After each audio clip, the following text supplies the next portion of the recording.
Dear young viewers and my dear friends, कैसे हैं मित्रों। और एग्ज़ाम चल रहे हैं और 5 तारीख को आपका 8th क्लास का एग्ज़ाम है 2024 में। तो अच्छे तरह ढंग से एग्ज़ाम को अटेम्प्ट करके आएंगे, क्योंकि थोड़ा सा ट्रिकी पेपर होता इजी है, लेकिन आपको थोड़ा सा अपना दिमाग लगाना है। Okay, you are most welcome in Nayab thoughts in English and your teacher in is here. और आज हम डिस्कस करने जा रहे हैं mid term examination 2023-24 class 8th English का पेपर, जो कि बिल्कुल सेम फॉर्मेट आपको जो है वो 24 में ये जो एग्जामिनेशन 24-25 का होगा, सेम आपको बिल्कुल वैसा ही पैटर्न आपको आएगा। ओके, तो इसीलिए इस पेपर को अगर आप कर जाएंगे तो आपको अच्छे से आइडिया हो जाएगा कि हमें किस तरह से पेपर को करना है और क्या एग्जामिनेशन में आएगा। तो आपका जो एग्ज़ाम है, मैं जितने भी ऑब्जेक्टिव टाइप के हैं अभी डिस्कस कर रही हूँ, जितने भी सब्जेक्टिव हैं वो मैं इसी सारे ऑब्जेक्टिव डिस्कस करके और रिटर्न में आपको बिल्कुल कंप्लीट सॉल्यूशन प्रॉपर ढंग से आपको इसी वीडियो के अंदर एंड में मैं ऐड कर दूंगी, जिससे कि आप आराम से पढ़ सकें, जिसमें राइटिंग स्किल भी होगी, क्वेश्चन आंसर भी होंगे। ओके, नाउ टाइम अलाउड है आपका mid term examination 2023-24 class 8th English, और टाइम अलाउड है इसका 2.5 घंटे का पेपर है ये। मैक्सिमम मार्क्स हैं इसका 60। ठीक है, तो इसकी जनरल इंस्ट्रक्शंस पढ़ रही हूँ, जल्दी पढ़ रही हूँ जरा। The question paper is divided into 4 section. Section A reading 16 marks का है और राइटिंग 12 मार्क्स की है, ग्रामर 14 मार्क्स की है, और सेक्शन डी लिटरेचर 18 मार्क्स का है। ठीक है, all the questions are compulsory, सभी क्वेश्चन करने बहुत ज़रूरी हैं। Marks are indicated against each question, हर क्वेश्चन के आगे मार्क्स दिए हुए हैं। Attempt questions based on specific instructions for each part, हर एक पार्ट के आगे निर्देश दिए हैं, उसी के हिसाब से आपको क्वेश्चन करना है। Read the questions carefully before answering, और जवाब देने से पहले आपको क्वेश्चन बहुत ढंग से पढ़ लीजिएगा। सेक्शन ए पहले है, रीडिंग का है 16 मार्क्स की, तो सबसे पहले हम इसे पढ़ लेते हैं। और बेटा ये जो चैप्टर्स हैं उनके बीच में से, उनमें से आप इसको ये कह सकते हैं कि ये अनसीन टाइप का बन के आता है। क्वेश्चन नंबर 1 आएगा अनसीन, और यहाँ पर आपको जो है वो 8 मार्क्स का है, और हर क्वेश्चन जो है 4 क्वेश्चन करने हैं, हर क्वेश्चन 2 मार्क्स का है। Now I am going to read the passage. Read the passage below carefully and answer the questions that follow. In their answer to the second question, और अपने दूसरे सवाल के जवाबों में, some said that the people most necessary to the king were two counselors, others said the priest. कुछ लोगों ने कहा कि राजा के लिए सबसे ज़्यादा ज़रूरी है उसके मंत्री, और दूसरे लोगों ने कहा उसके पुजारी। A few others choose the doctors, कुछ लोगों ने डॉक्टरों को चुना। And yet others said that his soldiers were the most necessary, और कुछ लोगों ने कहा कि उसके सिपाही बहुत ज़रूरी हैं। आपको याद है कि ये 3 क्वेश्चंस में से आया हुआ है। Now to the third question, और थर्ड क्वेश्चन के लिए सम सेड साइंस, कुछ लोगों ने कहा विज्ञान, अदर्स चूज फाइटिंग, कुछ लोगों ने लड़ाई को चुना। And yet others religious worship, कुछ लोगों ने धार्मिक पूजा पाठ को चुना। As the answer to his questions were so different, और सबके जो जवाब थे इन सवालों के बिल्कुल अलग अलग थे। The king was not satisfied and gave no reward, राजा बिल्कुल भी संतुष्ट नहीं था, उसने कोई इनाम नहीं दिया। Instead he decided to seek the advice of certain hermit, और बजाय इसके उसने निर्णय किया कि वो एक सन्यासी के उपदेश लेगा, who was widely known for his wisdom, जो कि अपनी बुद्धिमानी के लिए जाने जाते हैं। The hermit lived in a would, would होता है स्मॉल फॉरेस्ट, छोटे जंगल को कहते हैं, जहाँ पर एक जैसे लगभग पेड़ होते हैं। विच ही नेवर लेफ्ट, वह ऐसे जंगल में रहता है जिसे वह कभी नहीं छोड़ता। He saw no one but simple people, वह सिर्फ साधारण लोगों से मिलता है। And so the king put on ordinary clothes, इसलिए राजा ने साधारण कपड़े पहने। Before he reach the hermit's hut, इससे पहले कि वह सन्यासी की झोपड़ी पहुंचता। Left his horse with his bodyguard and went on alone, उसने अपने घोड़े को अपने अंगरक्षक के साथ छोड़ा और वह अकेला चला गया। Now the king decided to seek the advice of certain, राजा ने क्या निश्चय किया कि वह किसका उपदेश लेगा, एक हर्मिट का। हर्मिट कौन, सन्यासी का, who was widely known for his wisdom, जो कि अपनी बुद्धिमानी के लिए जाना जाता है। To the dash question, some said dash, others chose fighting and yet others religious worship. तो इसके टू द थर्ड क्वेश्चन में लोगों ने कहा था, कुछ ने कहा साइंस, कुछ ने कहा लड़ाई, और कुछ ने कहा धार्मिक पूजा पाठ। नाउ नेक्स्ट आ जाइए। Before he reach the hermit's हट द किंग लेफ्ट हिज, और यहाँ पे देखिए पिक्चर दी हुई है ना, देखिए घोड़े की तस्वीर दी हुई है और नीचे अंगरक्षक की दी हुई है। तो सन्यासी से मिलने से पहले राजा ने अपने घोड़े को अपनी बॉडीगार्ड के साथ छोड़ा और अकेला चला गया। तो यहाँ पर पिक्चर को भी आपने जो है यहाँ पर ऑप्शन नंबर 3 जो है वो करेक्ट है। ठीक है, मैं आपको एक बात बता दूं, एग्जामिनेशन में जब आप कोई भी क्वेश्चन करते हैं तो पहले क्वेश्चन नंबर 1 डालिए, उसके बाद उसका पार्ट डालिए। पार्ट कौन सा है? मान लीजिए थर्ड है, तो थर्ड के अंदर आप बेटा पूरा सेंटेंस लिखकर तो फिल कीजिए और उसके नीचे ये भी लिखिए ऑप्शन 3 करेक्ट है। ठीक है, पूरी बात लिखनी होती है, ऐसे नहीं है कि आपने सिर्फ क्वेश्चन नंबर 1 लिखा, थर्ड पार्ट लिखा सी, नहीं, गलत है, पूरा हमें लिखना होता है। ठीक है, नाउ नेक्स्ट आइए, विच of the statements is incorrect. इसमें से कौन सी जो स्टेटमेंट्स है वो बिल्कुल गलत हैं। The responses given by the minister were not of Kings liking.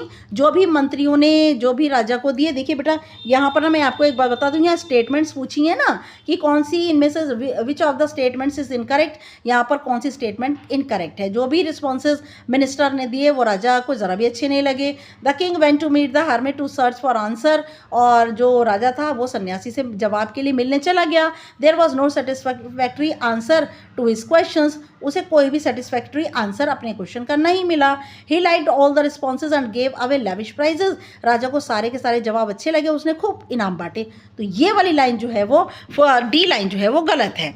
In the statement the hermit lived in a would, इस स्टेटमेंट के अंदर जो सन्यासी है वो कहाँ रहता है? वुड के अंदर, जंगल के अंदर। विच ही नेवर लेफ्ट, जिसे वो कभी नहीं छोड़ता।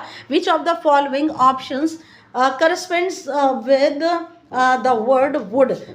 वुड के लिए यहाँ पर कौन सा वर्ड आया है? तो वुड के लिए ना तो हट है, ना लॉग है, ना ट्री है, तो वुड के लिए आया हुआ है फॉरेस्ट। ठीक है, मैंने इसको अंडरलाइन कर दिया है बेटा। नाउ नेक्स्ट आ जाइए, इसमें ऑप्शन नंबर 2 करेक्ट है। Read the passage and answer the questions that follow. और यहाँ पर आपने क्वेश्चन पढ़ने हैं, तो यहाँ पर क्वेश्चन में जो है वो कोई भी 4 आपको करने हैं, लेकिन मैं इनके जो जवाब हैं बेटा आपको देखिए यहाँ पर पैसेज नंबर 2 है, ये 4 क्वेश्चन कर रहे हैं, हर क्वेश्चन 2 मार्क्स का है।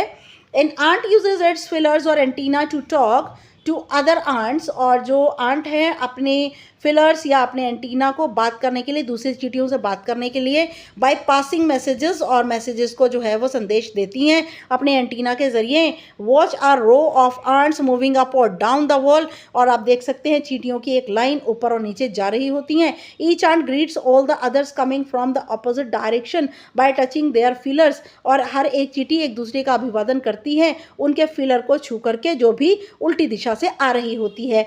There are many kinds of ants, बहुत तरह की चींटियां होती हैं। The commonest among them are the black और रेड वंस। और उनमें सबसे ज़्यादा कॉमन है वो है काली और लाल चींटी। We have seen them since we were children. और हमने उन्हें देखा है कई बार जब से हम बच्चे थे। But have not paid enough attention to them, लेकिन हमने बहुत बार उनकी ओर को भी ध्यान नहीं दिया। वेयर डू दे लिव, वे कहाँ रहती हैं? In their comfortable homes called nest और आंट हिल्स। अपने बहुत ही आरामदायक घर में जहाँ वे रहती हैं उसे नेस्ट या आंट हिल कहते हैं। Each has hundreds of little rooms. और उस आंट हिल के अंदर हर एक में सैकड़ों घर होते हैं, कमरे होते हैं, एंड पैसेजेस और आंगन होते हैं। In some of these rooms the queen ant lay eggs. और कुछ कमरों में जो रानी चींटी होती है वो अंडे सेहती है। Others are nurseries for young ones called grubs. और दूसरी जो नर्सरीज होती हैं जहाँ पर छोटे छोटे से बच्चे रहते हैं उन्हें ग्रब्स कहा जाता है। Workers have their reserved quarters. Workers के अपने खुद के क्वार्टर्स होते हैं। They spend most of their time searching for food. और जितनी भी वर्कर चींटियाँ होती हैं वो ज़्यादातर समय भोजन ढूंढने में लगाती हैं। Some rooms serve as store houses for this food. और कुछ कमरों को भंडार के रूप में यूज़ किया जाता है जहाँ पर खाने को भंडार किया जाता है। Soldiers have separate barracks. और जो सोल्जर चींटियाँ होती हैं ना, सिपाही चींटियाँ, उनके अलग ही बैरक होती हैं। Yes, now ants greet each other by touching their feelers. Feeler क्या होते हैं? उनके एंटीना जो सामने निकले हुए होते हैं। ठीक है, नाउ तो इसमें बी ऑप्शन करेक्ट है। An ant uses its antenna to talk to other ants. अब इसके अंदर जो ऑप्शन नंबर 1 है ना बेटा वो करेक्ट है, क्योंकि एंटीना दिए हुए हैं और बात करने के लिए, स्पीकिंग के लिए साइन दिया हुआ है। Which of the following options does not have the same meaning as the word attention, attention के लिए कौन सा जो वर्ड है वो जो है सेम नहीं है। तो अटेंशन के लिए नोटिस, हीड, रिगार्ड, ये सब सेम है, लेकिन नेग्लेक्ट का मतलब होता है नज़रअंदाज करना। ऑप्शन नंबर 3 करेक्ट है। As per the given passage who all live in ant hills, ant hill में कौन कौन रहता है? आंट हिल में रहती हैं, ऑप्शन नंबर डी करेक्ट है, 1 queen ant, number 4 grubs, 5 workers and number 7 soldiers. तो ये सब आंट हिल के अंदर रहते हैं। द कॉमनेस्ट आंट्स आर, जो बड़ी कॉमन चींटियां हैं वो कौन कौन सी है? Black and red. नाउ अब हम आ जाते हैं राइटिंग स्किल पर। बेटा राइटिंग स्किल जो है मैंने आपको इसी वीडियो में पीछे जो है सबसे पीछे लास्ट में अटैच किया हुआ है, पूरा सोल्यूशन है इसका। और मैं आपको बता दूं कि ये 6 मार्क्स का है और नीचे का भी क्वेश्चन 6 मार्क्स का है, 12 मार्क्स की हो गई आपकी grammar.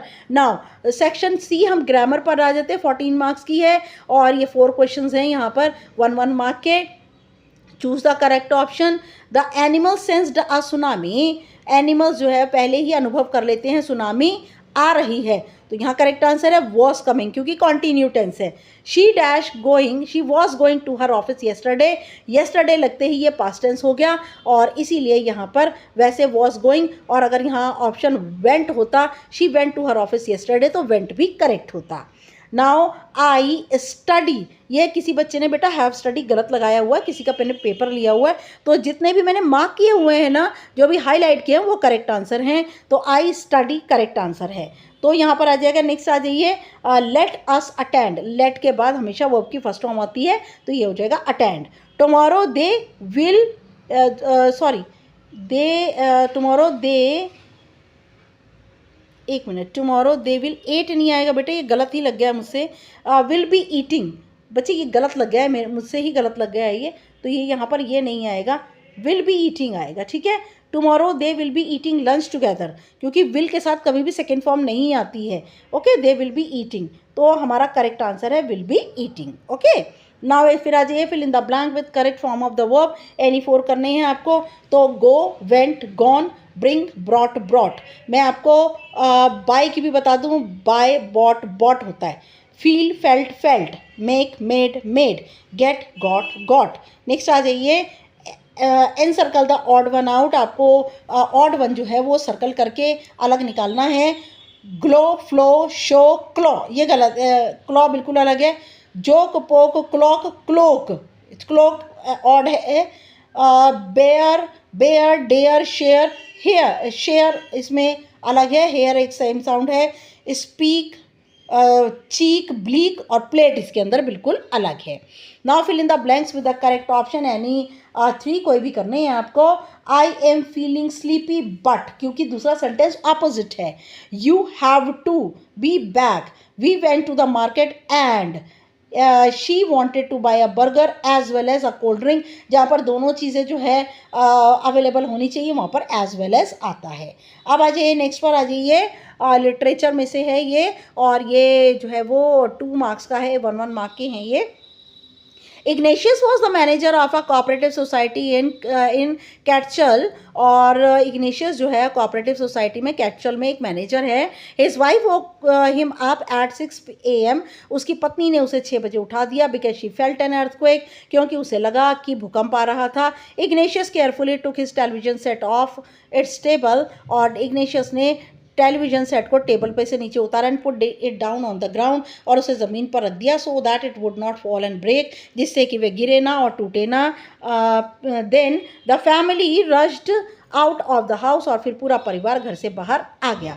When the tremors stopped, और जैसे ही भूकंप के झटके रुक गए, they saw the sea rising, उन्होंने देखा समुद्र तेजी से उठ रहा था। In the chaos and confusion, और बड़ी ही अफरा तफरी में और कन्फ्यूजन में, 2 of his children caught hold of the hands of their mothers and fathers brother, और 2 जो बच्चे थे उन्होंने हाथ पकड़ लिए अपनी मदर के पिताजी का और अपनी मदर के भाई का, उन्होंने हाथ पकड़ लिया and rushed in the opposite direction, और वह उल्टी दिशा में दौड़ पड़े। He never saw them again, और इग्नेशियस ने उन्हें फिर कभी नहीं देखा। His wife was also swept away, उसकी पत्नी भी पानी में बह गई। Only the 3 other children who came with him were saved, और वह सिर्फ 3 बच्चे जो कि उसके साथ आए थे वह बच गए। Now Ignatius wife woke up at 6 AM because she felt earthquake. Ignatius की पत्नी ने उसे 6 बजे उठा दिया क्योंकि उसे भूकंप के झटके महसूस हुए। When the tremors stopped they saw the sea rising. जैसे ही भूकंप के झटके रुके उन्होंने देखा समुद्र उठ रहा था। नाउ नेक्स्ट आ जाएगा his wife was also swept away. उसकी पत्नी भी पानी में बह गई। Read the following stanza and answer the question that follow. Any two, कोई भी 2 करने हैं, 2 into 2 है। एक क्वेश्चन 2 नंबर का है। A silly young cricket accustomed to sing. और एक मूर्ख युवा क्रिकेट गाना गाने का आदी था। Through the warm sunny months of gay summer and spring. और थ्रू द वार्म गर्माहट में, सूर्य की रोशनी में, बड़ी खुश गर्मियों में और बसंत में वह गाता रहा। Began to complain when he found that at home. और तब उसने शिकायत की जब उसने घर पर पाया। His cupboard was empty. उसकी जो अलमारी थी बिल्कुल खाली थी। एंड विंटर वॉज कम। और सर्दियाँ आ चुकी थी। Name the poem and the poet. यहाँ पर पोअम और पोइट का नाम आपको बताना है। तो बेटा ये मैं यहाँ पर मार्क करना भूल गई हूँ बच्चे, the ant and the cricket. ठीक है, तो जस्ट अ मिनट। यहाँ पर करेक्ट आंसर है the ant and the cricket. The ant and the wicket नहीं है बेटा, क्रिकेट है, the ant and the cricket. ठीक है, यहाँ पर विकेट के ये गलत है, CRICKET। ठीक है, the ant and the cricket थोड़ी जो है वो पब्लिक जब पेपर पब्लिश हुआ होगा तो थोड़ी प्रॉब्लम आई होगी। और ये इसअप फेबल में से लिया हुआ है। Name the poem and the poet कौन सी है? The ant and the cricket and it is taken from Aesop fable. Now the cricket spent warm and sunny month singing. Warm and sunny इसमें correct answer है। The winter had come and his house were empty. और house was empty, और उस winter आ गई थी और उसका घर खाली था। अच्छा बेटा, अब इसमें क्वेश्चन नंबर 11 जो है ना, मैं आपको इसका पूरा कंप्लीट जो है इसी के साथ ही वीडियो मैं डिस्कस कर रही हूँ। ओके स्टूडेंट, अभी हमने सारे ऑब्जेक्टिव क्वेश्चंस जो है वो क्लास 8 के डिस्कस किए थे 2023-24 का जो मिड टर्म का पेपर था। और अब हम डिस्कस कर रहे हैं section B, writing skill 12 marks की जो की आती है। Do any one of the following questions, 6 mark का है ये। Write a letter address to the school principal where in you request permission to perform a skit during the morning assembly. और आप जो है वो लेटर लिख रहे हैं प्रिंसिपल को और उनसे परमिशन मांग रहे हैं कि हम सुबह मॉर्निंग असेंबली में एक छोटा सा नाटक करना चाहते हैं लेबर डे के ऊपर, highlighting the significance of hard work, जिससे कि जो है वो हाईलाइट हो जाए कि हार्डवर्क का कितना महत्व है। ओके, तो यहाँ पर हमने सबसे पहले अपना जो भी एड्रेस हमारा है, क्योंकि हम स्कूल में पढ़ रहे हैं तो हमारे स्कूल का एड्रेस आएगा न्यू एरा पब्लिक स्कूल। एक लाइन छोड़ करके डेट आएगी। डेट का ऐसे ही फॉर्मेट है 30 सितंबर 2024। फिर एक लाइन छोड़िए द प्रिंसिपल, जिसे हम लेटर लिख रहे हैं उसका एड्रेस लिखिए द प्रिंसिपल, और स्कूल वही रहेगा new era public school Delhi. एक लाइन छोड़ करके सब्जेक्ट लिखिए। सब्जेक्ट जो है वो कैपिटल में आता है, टू परफॉर्म स्किट। ओके, एक छोटा सा ड्रामा, स्किट को कहते हैं एक छोटा सा drama. Dear sir, I on behalf of the students of your school most respectfully beg to state that we have decided to stage a skit during the morning assembly on Labour Day. और मैं सभी छात्रों के behalf पर आपसे जो है बहुत ही विनम्र प्रार्थना करना चाहता हूँ कि हमने डिसाइड किया है कि हम एक नाटक करेंगे मॉर्निंग असेंबली में लेबर डे के ऊपर। वी आर ऑलरेडी प्रिपेयर्ड, हम पहले से तैयार हैं। I hope that you would be kind enough to give us permission to hold the skit. और मुझे पूरी उम्मीद है कि आप हमें परमिशन दे देंगे जिससे कि हम मॉर्निंग असेंबली के अंदर छोटा सा नाटक कर सकें। It is valuable and knowledgeable, ये बहुत ही ज़्यादा वैल्यूएबल है और ज्ञानवर्धक है। I hope you would favour us, और मुझे उम्मीद है कि आप हमारे पक्ष लेंगे। I shall be highly oblige to you. ये हर लेटर में लाइन आती है बेटा, और एक लाइन छोड़ करके थैंकिंग यू, एक लाइन छोड़ करके योर सिंसियरली। और अगर लेटर में आपका नेम दिया है तो वही नेम लिखना है, नहीं दिया तो XYZ। ठीक है, नाउ ये जो हमने यहाँ पर ऊपर पूरा एड्रेस लिखा था, डियर सर लिखा था, उसके बाद thanking you, your sincerely, XYZ। बेटा ये लेटर का फॉर्मेट होता है और उसका 1 मार्क होता है। अगर ये 6 मार्क का लेटर है तो 1 मार्क जो है इसके फॉर्मेट का है, और जो बाकी के बीच का एक नंबर जो होता है वो सैल्यूटेशन का होता है। सैल्यूटेशन में आपको बता दूं क्या होता है, सैल्यूटेशन है डियर सर। ठीक है, और आधा नंबर सब्जेक्ट का होता है, आधा नंबर डियर सर का होता है जिसे सैल्यूटेशन डोनेशन कहते हैं, ठीक है। तो यहाँ पर आ जाइए, नेक्स्ट आ जाइए, हम नोटिस बना रहे हैं और नोटिस में हम क्या बना रहे हैं कि बच्चों को आपने कहना है कि फ्लड विक्टिम्स जो कि बाढ़ पीड़ित लोग हैं उनके लिए कुछ पैसा जो है बच्चे दान करें, ठीक है। तो यहाँ पर सबसे पहले उस पर स्कूल का नाम आता है XYZ, या क्वेश्चन में जो नेम दिया है वो लिखिए। उसके बाद नीचे लिखिए नोटिस, सब कैपिटल में आएगा, राइट हैंड साइड पर चाहे लेफ्ट हैंड साइड पर पूरी डेट लिखिए, डेट का यही पैटर्न है। उसके बाद में सब्जेक्ट लिखिए डोनेशन फॉर फ्लड विक्टिम्स, ठीक है।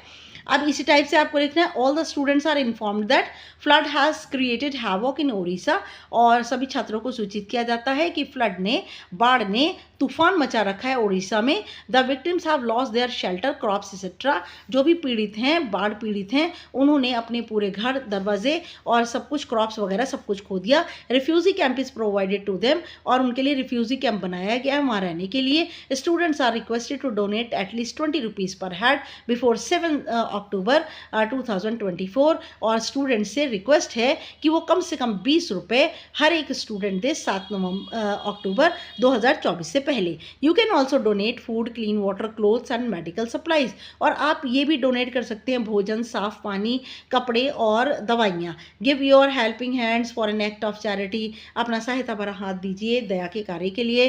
फॉर फर्दर डिटेल्स कॉन्टैक्ट अंडरसाइंड, आपको और कोई अगर डिटेल लेना है तो आप नीचे लिखिए पते पर, आप जो है जो अंडरसाइंड लिखा हुआ है जिसने नीचे साइन किए उससे आप डिटेल ले सकते हैं। और यहाँ पर रेनू ठाकुर और सेक्रेटरी, आपने जो भी नोटिस में नेम दिया वो नीचे नेम लिखिए, और आपका डेजिग्नेशन क्या है कि आप कौन है, सेक्रेटरी हैं, प्रिंसिपल हैं, टीचर हैं, स्टूडेंट हैं, वो नीचे आपने लिखना है। Now question number 4, do one of the following questions, इनमें से एक क्वेश्चन करना है। Right a paragraph on mock drill in my school. Mock drill वो होती है कि जब हम बच्चों को जो है ट्रेनिंग देते हैं कि अगर अर्थक्वेक आएगा तो ऐसे करना है, फ्लड आएगी तो ऐसे करना है, तो इस तरह की ट्रेनिंग देते हैं, उसे स्कूल में मॉक ड्रिल कहते हैं। डिजास्टर, बर्बादियाँ, drill done in the school, और प्रैक्टिस स्कूल में की गई है। एवरीवन इन्वॉल्व, हर कोई इसके अंदर सम्मिलित होता है। आउटसाइड, सभी बाहर निकल जाते हैं। स्टे काम, बिल्कुल शांत रहते हैं। हेल्प अदर, एक दूसरे की सहायता करते हैं। स्टे प्रिपेयर्ड, और बिल्कुल तैयार रहते हैं, ठीक है। अब इसका और है right a paragraph on disaster management. Disaster management के ऊपर पैराग्राफ लिखना है, आपको ये क्लू यूज़ करने हैं। नेचुरल और मैन मेड, या तो प्रकृति का जो है वो डिज़ास्टर है या मनुष्य के द्वारा बनाया गया है। नो वार्निंग्स, कोई चेतावनी नहीं होती। नेचुरल जो भी डिज़ास्टर होता है। ट्रेनिंग गिवन इन स्कूल में जो है वो ट्रेनिंग दी जाती है। आउटसाइड, और बाहर रखा जाता है। स्टे काम, शांत रहें। हेल्प एवरीवन, हर एक की सहायता करें। स्टे प्रिपेयर्ड, और तैयार रहें। मॉक ड्रिल इन स्कूल के अंदर मॉक ड्रिल कैसे हुई। Mock drill in school are compulsory for ensuring safety and preparedness, और मॉक ड्रिल जो है स्कूलों के अंदर बहुत ज़रूरी है जिससे हम अपने आप को सुरक्षित रखें और तैयारी कर पाएँ। It can be practised for various disaster like fires, earthquakes, floods etcetera, और ये बहुत सारी जो है डिज़ास्टर हैं, जो बर्बादियां हैं, उनके लिए प्रैक्टिस होती है, जैसे कि आग लगना या फिर भूकंप आना या फिर बाढ़ आना etcetera. My school conducted mock drill to test our response for fire, और हमारे स्कूल ने जो है मॉक ड्रिल किया जिससे कि, और आग की के बारे में मॉक ड्रिल था, ठीक है। नाउ द अलार्म बिगेन, और जैसे ही अलार्म बजा, which was the indication to evacuate, और ये जस्ट अ मिनट बेटा, और ये जो है अलार्म था, अलार्म बजा, which was the indication to evacuate the building. जैसे ही अलार्म बजा, इसका ये निर्देश था कि सभी के सभी छात्र और टीचर्स, सभी लोग पूरी बिल्डिंग को खाली कर दें। The students were guided to collect at the area of safety, और बच्चों को पूरी तरह गाइड किया गया था तो कि वह सुरक्षित स्थान पर इकट्ठे हो जाएं। The drill was a great success, और इस अभ्यास का बहुत ही सफल रहा। Everyone involve and stayed outside the building, हर कोई ने इसमें हिस्सा लिया और सभी बिल्डिंग के बाहर एकदम चले गए। वी ऑल वर काम, हम सभी शांत थे। वी हेल्प्ड ईच अदर, हमने एक दूसरे की सहायता की। We learn how to prepare for any disaster, हमने सीखा किसी भी तबाही के लिए कैसे तैयार रहें। अच्छा, अब और पर आ जाइए। डिजास्टर मैनेजमेंट का पैराग्राफ है। डिजास्टर मैनेजमेंट मतलब होता है आपदा प्रबंधन। Refers to the management of resources and responsibilities, यह उन स्रोतों और हमारी जिम्मेदारियों के को का प्रबंध करता है that will decrease the effect of the tragedy, जो कि किसी भी आपदा का जो फ़र्क है, जो कि प्रभाव है, उसे कम कर देता है। There are 3 kinds of disaster, 3 तरह के तबाही होती हैं, आपदा होती हैं, natural, man made and complex. ठीक है, natural disaster comes without any warning, natural disaster आता है बिना कोई चेतावनी दिए हुए। So it is necessary to attend mock drill in a school, इसीलिए ज़रूरी है कि मॉक ड्रिल को स्कूल में किया जाए। It includes earthquake and droughts, और इसमें जो है वो अर्थक्वेक और ड्रॉट आता है नेचुरल डिजास्टर में। Man made disaster include industrial explosion, और जो मनुष्य के द्वारा बनाई गई तबाही है उसमें औद्योगिक विस्फोट एंड स्ट्रक्चर फेलियर, और किसी भी संरचना का असफल हो जाना। Complex disaster include epidemics and armed conflict, और कॉम्प्लेक्स डिजास्टर होता है महामारी फैलना या फिर किसी जो है अस्त्र शस्त्रों का कॉन्फ्लिक्ट होना। In the time of any disaster we should be calm and help everyone, और बर्बादी के समय हमें शांत रहना चाहिए, एक दूसरे की सहायता करनी चाहिए। We should prepare our self for disaster, हमें डिजास्टर के लिए, तबाही के लिए अपने आप को तैयार रखना चाहिए। नाउ लास्ट है क्वेश्चन आंसर 30-40 वर्ड्स में देने हैं। How did the parents of Tilly react to her behaviour at the beach, chapter the tsunami. जो टिली के पेरेंट्स थे उनका क्या बिहेवियर था जब उन्होंने टिली को देखा, उसका व्यवहार देखा। Tilly was frightened and hysterical, Tilly डर रही थी और बुरी तरह उसको बेहोशी के दौरे पड़ रहे थे। Her parents reacted to her behaviour at the beach, और उसके जो पेरेंट्स हैं उन्होंने उसका जो व्यवहार था उसके ऊपर रिएक्ट किया by taking her and her sister away from the beach, उसे और उसकी बहन को बीच से अलग ले गए, and to the hotel swimming pool, और होटल के स्विमिंग तालाब में ले गए। Now the cricket says oh what will become of me, और क्रिकेट झिंगुर कहता है अरे मेरा अब क्या होगा। व्हेन डज ही से इट, वो ऐसा कब कहता है और क्यों कहता है। पोएम है the ant and the cricket. The cricket said so when he found that winter has arrived, cricket ऐसा तब कहता है जब उसको पता चलता है कि सर्दियाँ आ गई। And his cupboard was empty, और उसकी अलमारी खाली है। ही सैड सो, वैसा इसलिए कहता है because he was hungry and had nothing to eat, क्योंकि वह भूखा है और उसके पास खाने को कुछ नहीं है। Number 3, Sanjeev had manage to save himself but what happen, Sanjeev ने प्रबंध कर लिया अपने आप को बचाने का, लेकिन उसके बाद क्या हुआ। चैप्टर है the tsunami. Sanjeev saved his wife and daughter, Sanjeev ने अपनी पत्नी और अपनी बेटी को बचा लिया। He heard the cry of कुक्स wife, और उसने खाना बनाने वाले की पत्नी की आवाज़ सुनी। ही रीज टू हेल्प हर, वह वहाँ पहुँच गया उसकी सहायता करने के लिए, बट अनफॉर्चुनेटली दे बोथ ड्रॉन्ड, लेकिन कुक की वाइफ और संजीव दोनों के दोनों डूब गए। Not a flower could he see, एक भी फूल उसे नहीं दिखा। Not a leaf on a tree, ना ही एक भी पत्ती पेड़ पर दिखी। वाई डिड एवरीथिंग चेंज, हर कोई कैसे बदल गया। नाउ ये पोम है, ये पोम लिखा पोम है ये, the ant and the cricket. Okay, मैं इसको ठीक कर देती हूँ बेटा। पोम, ठीक है। Now everything changed because it was the season of winter, सब कुछ बदल गया क्योंकि सर्दी का मौसम है। There were no flower on the leaves, और पेड़ों के ऊपर कोई भी पत्तियां नहीं है नहीं है। Also he was unable to find food on the snow covered ground, और उसे दिक्कत हो रही थी, वह असमर्थ था बर्फ से ढके हुए ज़मीन पर अपना खाना ढूंढने में वह असमर्थ था। How was a Sri Lankan speaker saved his dogs, कैसे श्रीलंकन स्पीकर्स ने के द्वारा डॉग ने उनको बचाया। चैप्टर है the tsunami. The Sri Lankan speaker lived near coast, Sri Lanka के लंकन जो स्पीकर है वह तट के पास रहते हैं। His 2 dogs refuse to go for their daily walk the day tsunami hit, जिस दिन सुनामी का तूफान आया वह दोनों के दोनों कुत्ते जो डॉग्स थे वो मना करने लगे कि हम मॉर्निंग वॉक पर नहीं जाएंगे। And he was thankful that they saved theirs and his life, और वह बहुत ही बहुत धन्यवाद देना चाहते हैं कि उन डॉग्स ने उनकी लाइफ और अपनी लाइफ बचाई। Okay, yes, now thanks for watching my video, and please मेरा चैनल न्यू है, इसको सब्सक्राइब करना बिल्कुल मत भूलिएगा, और शेयर का बटन दबा दीजिए, कमेंट ज़रूर कीजिएगा, और लाइक तो आपने कर ही दिया होगा। तो नेक्स्ट वीडियो तक के लिए good luck and good bye.